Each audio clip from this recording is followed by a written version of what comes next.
What's going on, guys? Let's talk about what makes some students unsuccessful when they come to Canada. I've already made a video about how to be successful, but those students who actually come, finish the program, but they don't find a job or they don't get good grades, what is it about them? What are some habits? What are some things they're doing that make them unsuccessful? Before we get into that, make sure to like the video, subscribe to the channel for more such videos, and let's get right into it. Now, during my time in university, I've had the pleasure of being surrounded with a lot of people who taught me a lesson, whether it's a good lesson or a bad lesson. Either way, it's a lesson in the sense that I can learn from their behavior. I can learn from how they carry themselves in university. Now, I'll break this down into two groups of people. People who really helped me understand what to do in order to succeed in university, and people who help me understand what not to do in university to succeed. So let's start with the kinds of people that really helped me succeed, right? These were people who had their priorities set. They knew what they wanted and they knew how to get there. They had the ability to make the necessary sacrifices in order to get to where they wanted to go. So for example, I had a very good friend of mine. He was a great artist. He loved making all these paintings and whatnot. And he came to this realization about a year into his university. I think he was doing engineering at the time. He didn't know what he wanted to do up until that point. But because he had experimented, because he had done a lot of different things in university and personally as well, he discovered this is something he really wanted to pursue. And within about a year or a year and a half, he actually transferred out from my university into a different one where he was offered that program, the program that was more specific to what he was looking for. And he made that big change because he had a very clear understanding of what he wanted and what he didn't want. And most importantly, he had that drive. He really had it in him to chase what he wanted. Now, the opposite of that is someone who doesn't know what they want, doesn't know what it takes to get what they want, and that leaves them just floating in the air, just randomly doing things, okay? And I think, unfortunately, a good percentage of people in university are in that boat where they're not really sure what they're doing on a day-to-day basis. They have a very temporary mindset. Every day is as it comes. You don't have anything planned, you don't have any structure, you don't have any goals. And when you are new to university, of course, a lot of things are just coming at you like, oh my God, I'm away from my parents for the first time. I'm free.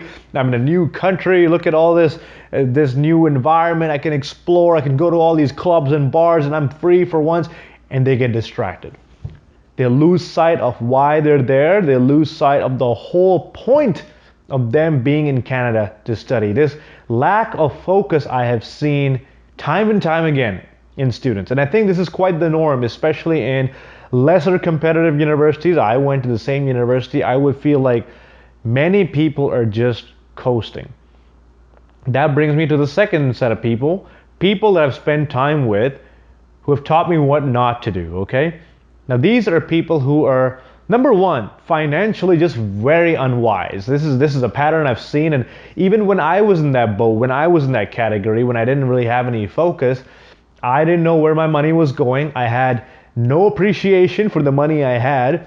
And if someone else is paying your bills, your parents are paying your bills, you've got sponsorship, you have very little urge to do anything yourself. And that might be in terms of grades, that might be in terms of getting a part-time job, that might be in terms of even doing any extracurricular work. Now, when you have a safety net, when you have someone paying all your expenses, say you come from a very rich family, and they're buying you a BMW in your first week in Canada, and you're living in the most lavish apartment you can find, and you're just playing PS4 all the time, you don't really have any reason to work hard.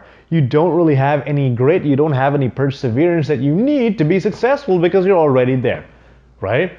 So maybe for you, you might be really comfortable. But for a lot of people who I see who are really successful, they have to train themselves in that. They have to train themselves to work a job they don't like, to study long hours on a subject they don't like, and to do enough things in university to figure out what they want to do and what they don't want to do. Now, these people that I've spent time with, they're the Friday night partiers, okay? Every single Friday or every other Friday, their priority list would look like, how can I just party the hardest, drink the most, have an absolute blast, and spend as much money as I can every single week. And you can tell very easily, you go to their Instagram, you go to their Snapchat, and just about all of what you'll see is just going to be that, right? And they're also the same people who complain about being broke all the time, who complain about how their teacher sucks and how their studies are not good, excuses after excuses. And you start noticing this pattern of negativity, right? Their focus is just in things that is not in line with where they want to go. Now, I've seen people, international students, who come from very poor families. They have no idea what they want to do, but they know they have to be successful. And these people are the ones who will live in one room and share that room with like 3 other people to cut down costs because they know their parents are working really hard for this. They'll get a part-time job. They'll even get a second part-time job. And in some cases, I've seen them even look for illegal work, and illegal in the sense that they'll work overtime just because they want to make more money. I think there was a case where someone actually got deported from Canada because they were working overtime to try to pay their fees. So they have that grit. They have that need of going out and being successful, okay? Now say during your time in university, you put in the work, you do everything, you graduate, you've got good grades. Why are you then not successful, right? What's holding you back then? After graduation, what I see is a very poor method of researching the job market. You don't know where to apply. You don't know what jobs you want. You've finished your degree, but you've graduated with great grades, but no good skill set. Everything that you have is one piece of paper, and that's it. You have no other skills. You've done nothing in university. You've got no experience that you bring to the table. So when the employer looks at you, they see one line, graduated from this university, this GPA. That's it. That's all you bring. You're not competitive, right? So when you graduate and you don't have relevant experience, you don't have a big scope of experience in different things that bring you a lot of different skills that you can bring to a job set, you come as very vanilla. You come as very bland. You don't bring a lot to the table for the companies. And when you combine that with the lack of knowledge of what a job is supposed to look like, where you should apply, who you should apply to, maybe not having the right resume. In fact, I know for a fact, I met people who are in their 30s who just finished their MBA, and their resume is just, it's worse than someone who's applying for a part-time job. And when you put in that much money and time into your education and you can't sell it properly into one piece of paper, and then you're sending that piece of paper out to all these employers and it's getting rejected, the easiest thing to do is work on that resume so you can sell your abilities, right? And if you have a resume that works really well for you and you're going in for interviews and you're not doing well, it's because you're not preparing for the interviews. I have seen cases where people are asked the simplest, most common questions you can expect. For example, one person I know was interviewing and they were asked, "What are your weaknesses?" And this person in the interview was actually dumbfounded, as if he had never expected this question. And this happens to a lot of students because they're not prepared. If you did one Google search on what questions to expect in an interview, what questions to prepare, this would be in the top 5 you can expect. They're very, very common questions. So students who are unsuccessful in Canada, there is a theme. This is what it would look like. If you had to be unsuccessful, this is what it would look like. Have no goals going in. Develop no goals throughout your time in university. Be extremely ungrateful for all the opportunities you have studying in a world-class institution in a country like Canada. Have no grit and no drive to work hard. Maybe you have a safety net. Maybe someone's been paying for your things the whole time.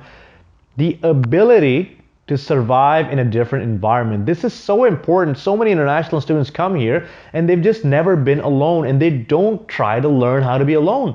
They're always looking to talk to their friends back home, talk to their family, complaining about them being alone, them having problems by themselves. Yes, everyone has those problems. You have to learn. You have to develop the grit and the skill of being independent, right?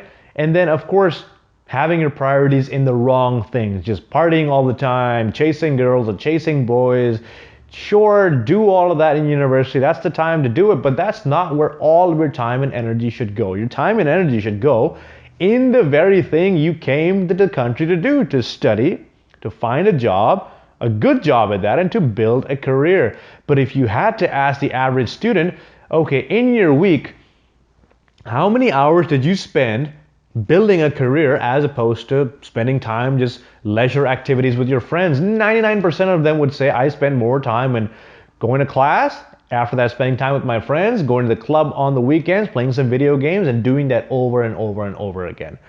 This is a recipe for disaster. You can do it in short term, but if you don't develop a clear guide to your career path, knowing where you want to go, talking to mentors, talking to people who've done this, taking advice from all of the faculty that you have, you're just not going to line yourself up for success. So if I had to tell you what to do now is enjoy your time in university, but try out as many different things as you possibly can in university so you have a good array of experience. So once you graduate, you go to the employer, you present a vast array of skills that they can use in that job, and you can seem like someone who can actually contribute to their organization. So when you ask me questions in the comments like, will I find a job? Is it easy to find a job in this industry? What do I have to do to find a job? These are all the things that you have to do. You need to have focus, you need to have grit, and you need to have a skill set.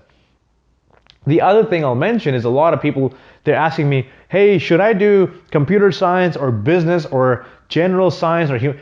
If you don't have the answer to that question, if you think you want to go in 4 different directions, your mind isn't sorted on what you want to do. If you want to spend $60,000, $50,000, however much your tuition costs to come to Canada to find the answer to that question, then you can. You're most welcome to. Or you can take that time to start doing things before university, like take a gap year, learn more about each individual subjects, ask people who are already studying that, and develop an understanding of what you want to study before putting in that much money into something, okay? So again, have your focus defined. Always align yourself with what you want. If you don't know what you want, try as many different things as you can up until you find it. Otherwise, you're going to run around university like a headless chicken, and once you graduate, you won't know what to do because the party days are behind you, and now you're concerned about not being able to find a job. So I hope you got some perspective about how to pursue your time in university, and if you got some value out of this, make sure to like the video, subscribe to the channel. See you next time.